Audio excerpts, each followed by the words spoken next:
Olá pessoal, sejam muito bem-vindos ao nosso canal. É um prazer ter vocês aqui. Nós vamos tratar de um tema extremamente importante, que é o que gera as crises, principalmente as crises emocionais nos relacionamentos e como isso pode atrapalhar a tua vida. Antes de a gente seguir, eu quero te pedir que tu curta esse vídeo, se inscreva no canal, porque assim você vai estar ajudando mais pessoas a receber informação de qualidade e construir um novo ambiente para sua vida. Nós vamos falar hoje de uma forma, como vai ser sempre, de uma forma muito espontânea, dialogando, como se nós já estivéssemos numa live, num bate-papo, numa mentoria. Evidentemente que o nosso tempo não é tão longo como eu gostaria de estar com vocês, um tempo mais longo de uma mentoria, mas assim como já fiz para centenas de pessoas, vamos nos encontrar. Eu separei alguns pontos para poder conversar com você que nesse momento está passando por uma crise emocional e que quer entender minimamente o que gera esta crise emocional, o que gera esse sentido, e a gente quer colaborar contigo.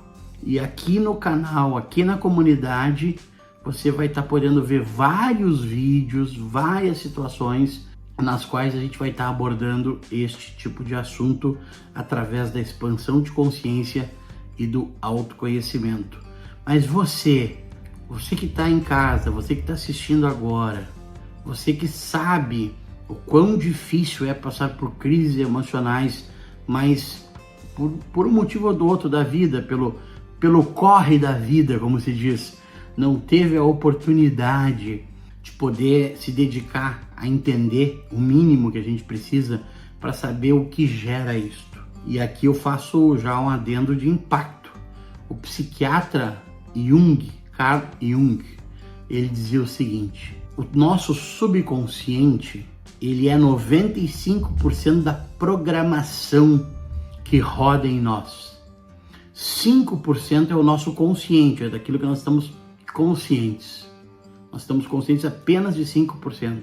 Então, se nós não tratarmos o nosso consciente e o nosso subconsciente, que é 95% da programação que roda em nós, nós vamos chamar isto daqui a pouco de destino. E na verdade é uma programação do subconsciente.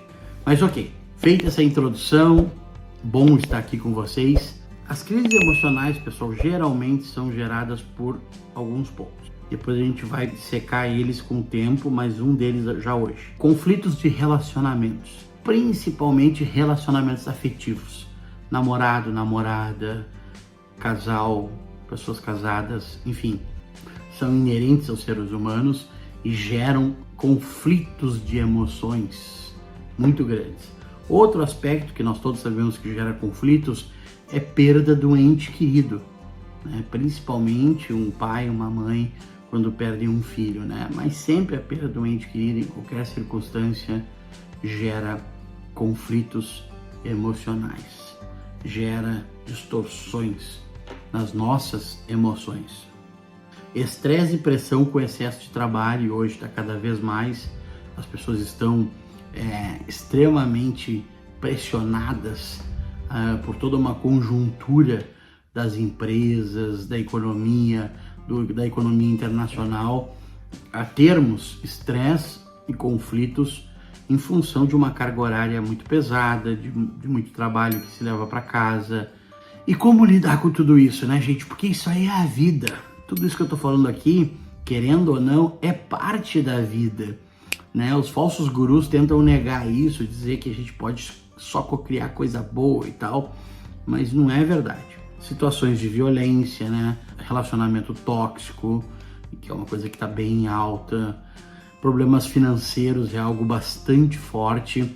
Eu quero dar um dado.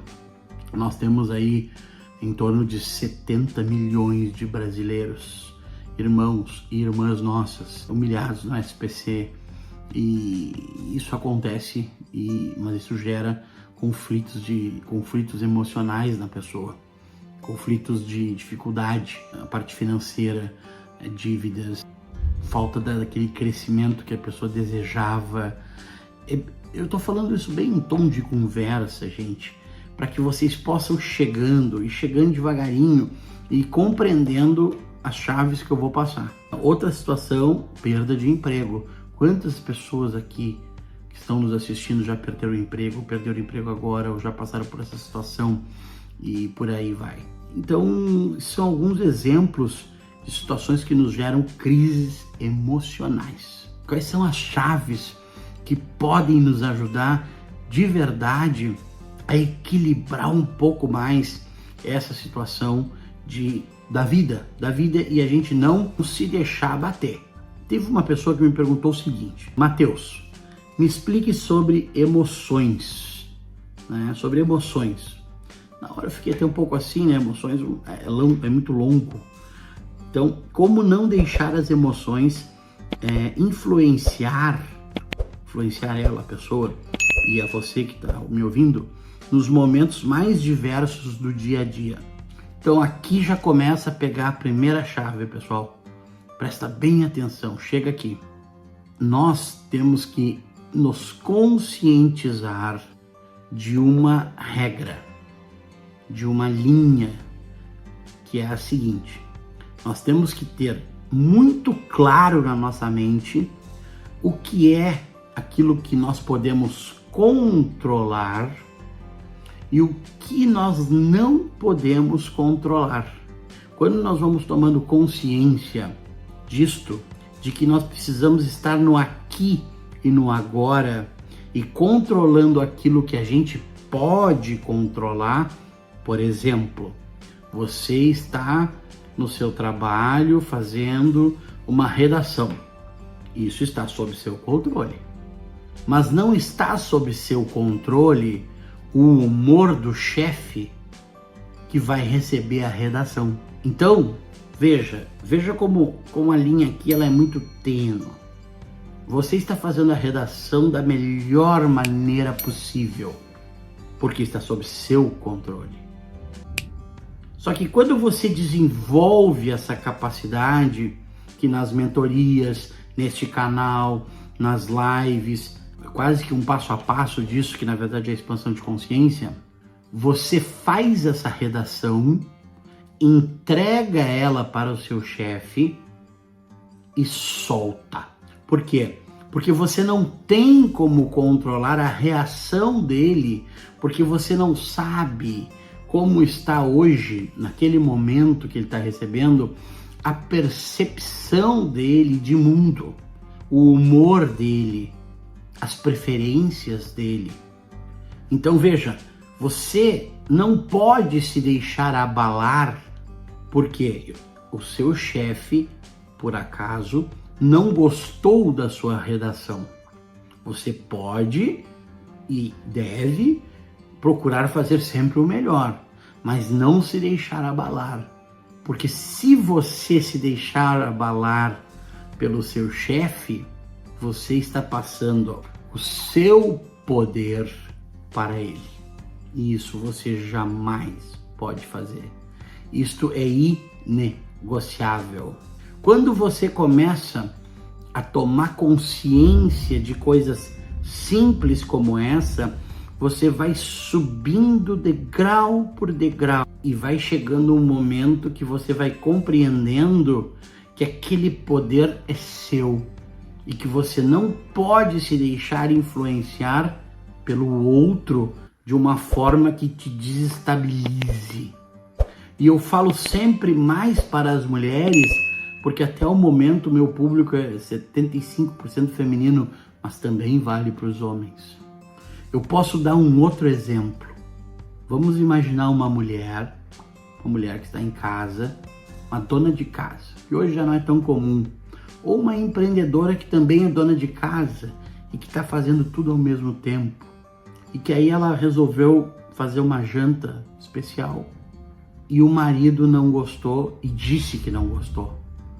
E a mulher se abalou. Eu estou dando exemplos muito simplórios para que todos possam entender com facilidade. Você fez o seu melhor naquilo que estava sob seu poder, seu controle, que era a janta. Agora, se o seu marido, que não está sob seu poder, não gostou e ainda foi rude contigo, mas não pode deixar se abalar. Por quê? Porque você não deve e não vai entregar o seu poder para ninguém, nem para o seu marido. E vice-versa, do homem para a mulher. Óbvio que é uma troca, óbvio que é um encontro yin e yang, óbvio que é um complemento, mas a linha do relacionamento tóxico aqui, ele tem que ser observado. E aí como que você resolve isso? Tomando consciência, estudando, vendo vídeos, meditando, observando a si mesmo, se conhecendo, se autovalorizando como ser divino. Neste momento que você começa essa caminhada, ela não para mais. Evidentemente que geralmente essa caminhada, ela precisa de pessoas que te ajudem por um certo tempo, não por todo o tempo, porque você não precisa de bengalas. Você é um ser individual firme e que tem grande condição. Esse poder é seu. Não tente controlar aquilo que não depende de você. Vou dar mais um exemplo, simples também. Você tem uma reunião muito importante. Você saiu 2h30 antes para a reunião. Tudo certo. Precisava de 1h30, você saiu 2h30. Só que de repente começou a chover muito, o trânsito parou, enfim, etc. E você não conseguiu chegar a tempo. E não foi bem recebido nessa reunião. Ou seja, aquilo que estava sob seu controle, você fez. Mas você não tem controle sobre a chuva. Você não tem controle sobre o trânsito. Você precisava sair 1h30 antes, você saiu 2h30 antes. Ou seja, você não foi responsável. Então, é óbvio que você vai sentir isto novamente, repetindo. Mas isso não pode te deixar abalar. Isto vai formando uma mente inabalável. Com o tempo, com o trabalho mental, desenvolvimento de consciência de quem você é, do que você pode e do que você não pode. Nenhum de nós é ilimitado, super-homem, super-mulher. Nós somos seres que temos limitações.